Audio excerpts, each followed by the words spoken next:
Hello, আজকে আরও একটা ভিডিও করতে বাধ্য হচ্ছি। কালকে অবশ্য আগের ভিডিওটি করেছিলাম, তো আজকে আর একটা ভিডিও করছি কারণ আজকে একটা নতুন আপডেট পেলাম এই কলেজ ভর্তি বিষয়ে যে আগামী 25শে আগস্ট হতে যাচ্ছে সুপ্রিম কোর্টে 2024 সালের ওবিসি মেন মামলার ফাইনাল হিয়ারিং, যেটা আজকে অনারেবল সিজিআইয়ের কাছ দিয়ে অফিসিয়াল নোটিশে বলা হয়েছে। অর্থাৎ অমলচন্দ্র দাসের যে মামলাটি ছিল সুপ্রিম কোর্টে, সেইটিরই আজ অর্থাৎ ফাইনাল হিয়ারিংয়ের ডেট জানিয়েছেন অনারেবল সিজিআই। তিনি তার অফিসিয়াল নোটিশে জানিয়েছেন যে আগামী 25শে আগস্ট তারিখে এই মামলার ফাইনাল হিয়ারিং হবে। কিন্তু কথা হচ্ছে কি আদৌ সেদিন হবে?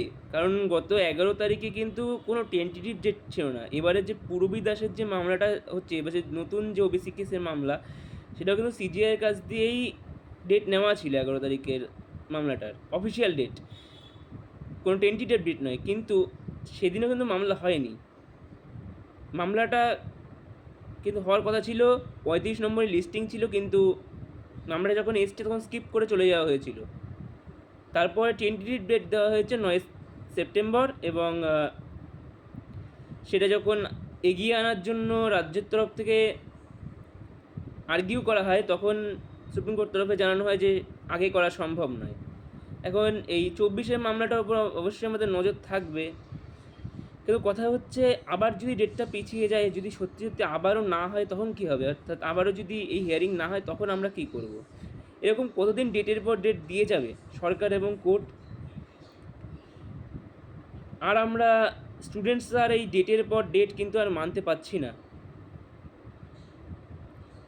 তাই আপনারা যারা ভিডিওটা দেখছেন, সবাইকে আমি নিবেদন করব যে এই নিয়ে প্রোটেস্ট করুন আপনারা, যাতে আর এরকম ডেটের পর ডেট না দেওয়া হয়, যেন খুব তাড়াতাড়ি ভর্তি প্রক্রিয়াগুলি সরকার কমপ্লিট করে।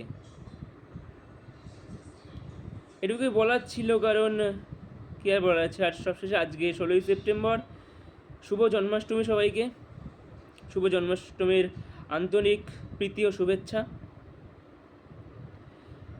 তো আজ যেই জন্মাষ্টমীর এক শুভ মুহূর্তে ভগবান শ্রীকৃষ্ণের নাম নিয়ে সবাই এটাই প্রার্থনা করুন যেন 25 তারিখই এই মামলার শুনানিটা হয়ে যায়, আর যেন ডেটের পর ডেট না দেওয়া হয়, এবং সরকার যেন খুব তাড়াতাড়ি আমাদের ভর্তি প্রক্রিয়াগুলি কমপ্লিট করে, কারণ আর পারা যাচ্ছে না। We want justice for WB students.